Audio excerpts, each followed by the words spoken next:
when it comes to your content marketing, in terms of what you do either with influencers or your own content, and the sort of the educational work that has to go into it to again break those barriers. Tell me a little bit about that strategy. What's happening there? Because like I said, he's not going to your website, but he's probably going to YouTube, right? Yeah, or he's probably being sent a YouTube link on WhatsApp. There you go. That's exactly what's happening, right? So what we really do on, this is a big lacuna there, because we've got our customers who inherently don't approach financial institutions, and on top of that, finance is muddled in a lot of jargon, right? And it's while overwhelming. it needs democratization. Yes, absolutely. So we said, how can we democratize this? So really our philosophy of what we do on our influencer marketing or social media is just clearly saying, how can we democratize this? How can we take this to Bharat? Again, it's about going back and saying, this is our Karam Bhumi. We need to be able to walk the talk. So how are we able to do that at every step of the way? So the way we do this is, for instance, we have regional influencers. We have content so we have 2 pieces of content that goes out every week from some regional influencer. All right, you'll find somebody from, let's say, Khanna in Ludhiana, or you'll find somebody from, let's say, I don't know, Warangal, right, who's putting out a piece of content. But we took a conscious choice to work with smaller influencers because even influencer marketing is going through a big change, right? You've got the large influencers who are now being seen more as, mini celebrities. So in a way, we want people who are able to connect, because that's what we do. I mean, we said, hey, why should it be any different when it comes to influencer marketing? We should find people who's either the boy or the girl next door who's able to go and have that, little conversation and literally tell them, hey, you know what, why is your CIBIL score important, or why is your credit score important, and how do you need to maintain it? Something as simple as that. Or saying, hey, how do you prevent yourself from being frauded online, right?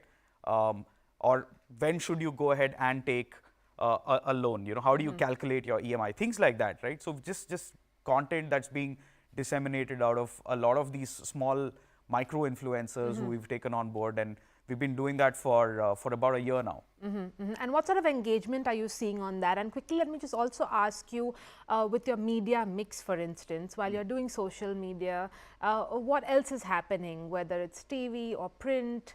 What does your media mix look like right now? Interestingly, in this category, this is not an always-on category when it comes to above the line. I would owe that to the fact that a lot of the vintage of the brands that are in the market already, they're sitting on a massive ad stock and really even on spontaneous awareness and consideration, right?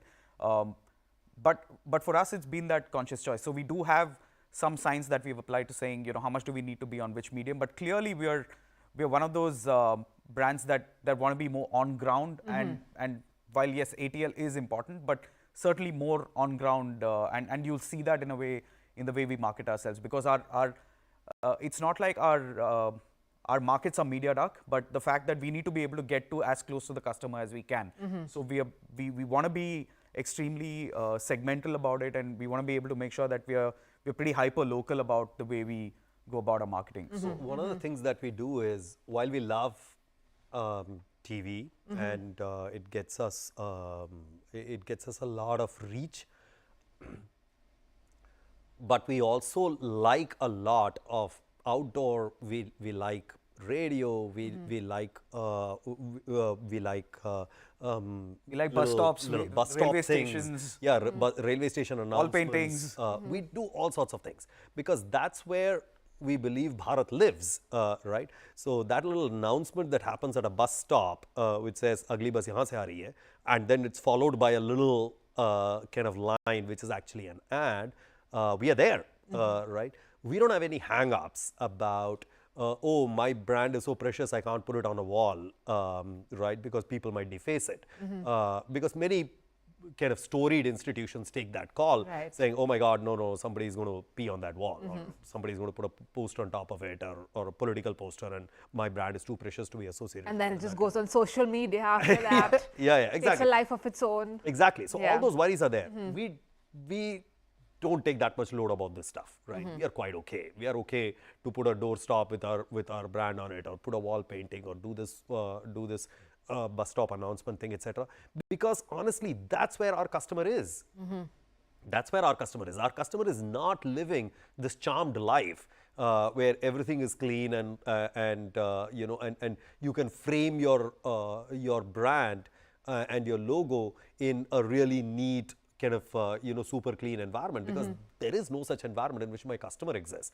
So I have to rough it out, and that requires you to actually go out of the most mainstream kind of media and do some of these. We also do some interactive stuff. You want to talk a little bit about the Nukkad Natak thing that you tried? Yeah, absolutely. So we've got this whole thing format that we call a Nukkad Natak, which basically involves 5 or 6 actors, and they're all extremely regional. It's to the language, where they go out and in, let's say, in a market area or in a residential area where people sort of congregate, they tend to do a small little natak about financial education, or mix that up with what we try to do as a sort of our core brand promise, and that's called Niyat, right? So so we've kind of tried to weave that in, and we do this in different markets. So imagine this is happening in Unnao, Kheri, Raebareli, small districts in the country, and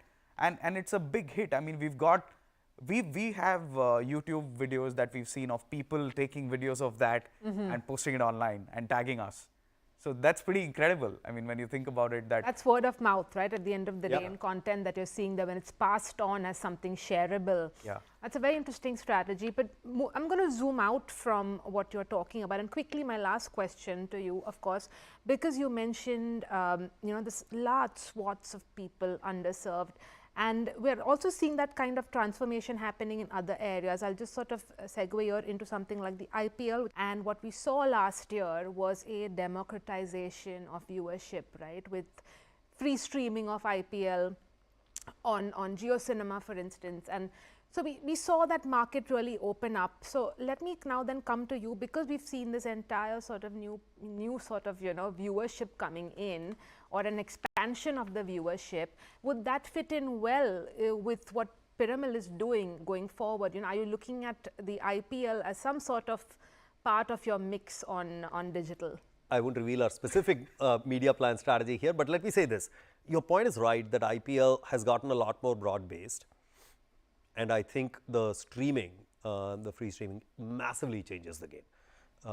A lot of our customers are like, if your driver has come and dropped you at work before you leave now, till that time he's in the parking lot downstairs streaming, right?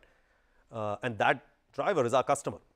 You unfortunately are not, but you probably make too much money. But the say that on air, will you? but your driver very much is our customer, right?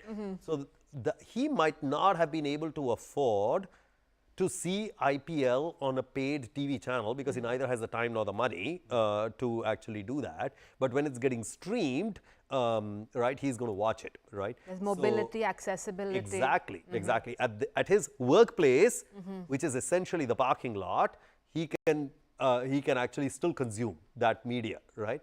And that provides opportunities for marketers like us, who work with brands which are trying to reach these customers that are otherwise hard to reach because they're always working.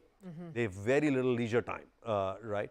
And so how do we reach them at their workplace, right? And free streaming, particularly of large sports events which have universal appeal, is always going to be a big part of that. And maybe the one thing that I'd add over there is the context in that conversation on saying, how do we stay true to ourselves and still be able to put out? It's not like, running a piece of advertising over there is going to do much. Yeah, of course. I mean, we kind of needed that in year one, so we did it. But I think as we go along the way, maybe the one Easter egg I'd leave with is the fact that we probably need the conversation to be a little more contextual. So even if you're trying to do, let's say, cricket, then we might just you want to do. I hear you. Well, that's a great note to end our conversation on. Thank you so much for your time, Jairam. Arvind, it was great chatting with you. Thank you. It was awesome. Thank you. It was awesome.